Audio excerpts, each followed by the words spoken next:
Bismillahirrahmanirrahim. Assalamu alaikum. Hello learners. I am Muhammad Arman Shafiq and today the topic of our discussion is a Wheeler model. इससे पहले मैं आपको ये बताता चलूँ कि ये भी करिकुलम का ही एक मॉडल है। तो करिकुलम जो है वो एक रास्ता है जिस पे चलकर कोई भी जो है एक इंडिविजुअल या एक लर्नर या एक स्टूडेंट जो कि उस करिकुलम या उस पाथ को फॉलो करते हुए अपने जो है एम्स एंड ऑब्जेक्टिव्स या अपनी मंजिल मकसूद को हासिल कर लेता है। तो वक्त के साथ साथ जो है डिफरेंट जो है एक्सपर्ट्स हैं, उन्होंने अपने अपने करिकुलम वक्त के साथ साथ दिए। जैसे जैसे जो है वक्त गुजरता गया, साइंस एंड टेक्नोलॉजी ने तरक्की की, समझ बूझ में इजाफा हुआ, तो डिफरेंट जो एक्सपर्ट्स थे उन्होंने अपने अपने नज़रियात के पेश नज़र जो है डिफरेंट मॉडल्स ऑफ करिकुलम पेश किए, जिनमें से हमने हिल्दा तैयबा मॉडल जो डिस्कस किया, टेलर मॉडल को डिस्कस किया था। आज हम जो है वो व्हीलर मॉडल को डिस्कस करने लगे हैं। तो जो व्हीलर मॉडल है वो 1967 में दिया गया।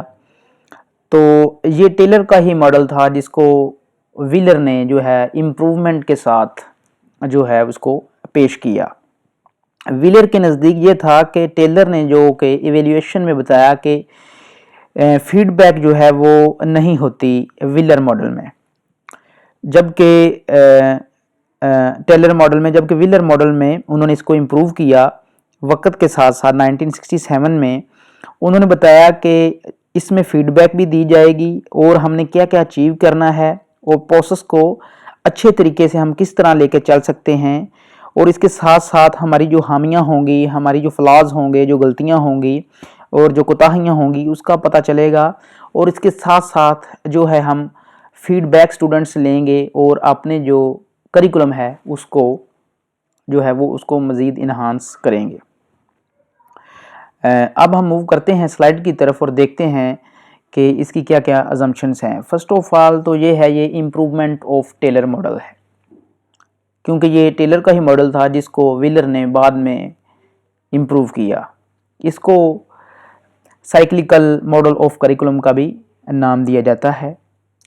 उन्होंने इसके मतलब 5 जो हैं अजम्पशंस या स्टेप्स या स्टेजेस हमें बताई हैं, जिसको फॉलो करके हम जो है वो व्हीलर मॉडल को फॉलो कर सकेंगे और अपने जो है वो करिकुलम को मज़ीद बेहतर बना सकेंगे। मैंने आपको पहले भी बताया कि हमने जो है वो अपनी मंजिल को हासिल करना है और उस मंजिल को हासिल करने के लिए वो कौन से स्टेप हैं जिनको फॉलो करते हुए हम अपना करिकुलम या अपनी मंजिल मकसूद को हासिल कर सकते हैं। First of all, formulation of AIIMS, goals and objectives. हमें अपने एम्स, गोल्स एंड ऑब्जेक्टिव्स जो हैं वो पहले फार्मूलेट करने होंगे, ताकि उन ऑब्जेक्टिव्स को फॉलो करते हुए हम अपने गोल्स को और अपने एम को अचीव कर लें। सेकंड जो है, selection of learning experience. Wheeler ने कहा कि हमने जो ऑब्जेक्टिव्स हमको मिले हैं उनको अचीव करने के लिए हमें जो है वो लर्निंग करना पड़ेगी, और लर्निंग जो करेंगे वो एक्टिविटी के ज़रिए ही हम करेंगे, ताकि बच्चा जो है जब एक्टिविटीज़ करेगा तो उसकी लर्निंग एक्सपीरियंस में ज़्यादा से ज़्यादा इजाफा होगा, जिससे हम जो है अपने ऑब्जेक्टिव्स को अच्छे तरीके से फॉलो कर सकेंगे।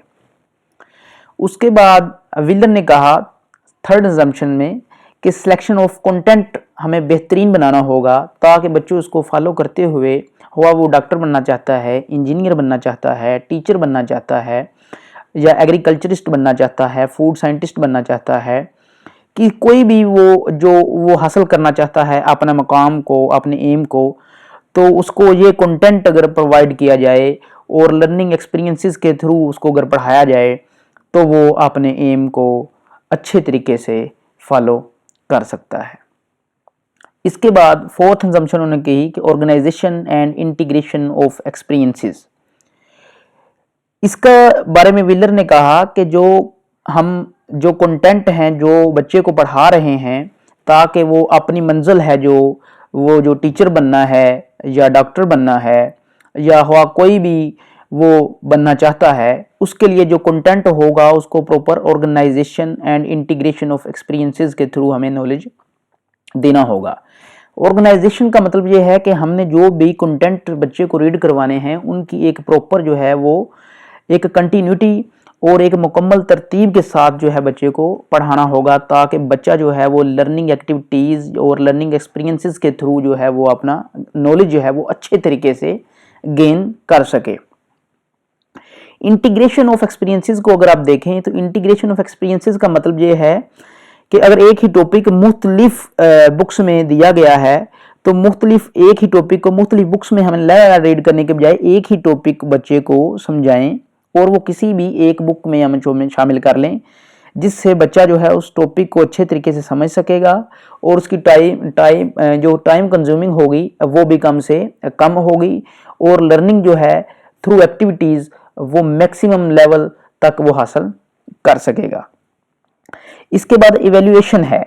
टेलर और व्हीलर में जो डिफरेंस है वो इसी पॉइंट पे ही है। जो इवैल्यूएशन है, टेलर ने ये कहा था कि हमने इसमें फीडबैक जो है वो नहीं लेनी और जो इवैल्यूएशन हमने करनी है उसमें हमने सिर्फ यही देखना है कि हमने क्या अचीव किया है या नहीं।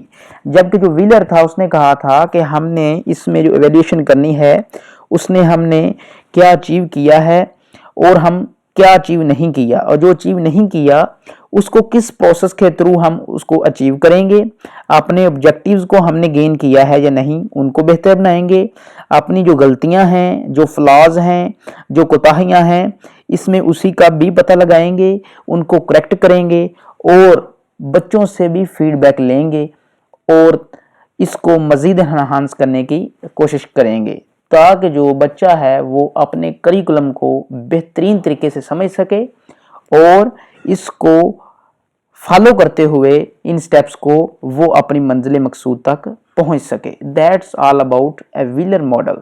थैंक्स एंड अल्लाह हाफिज़।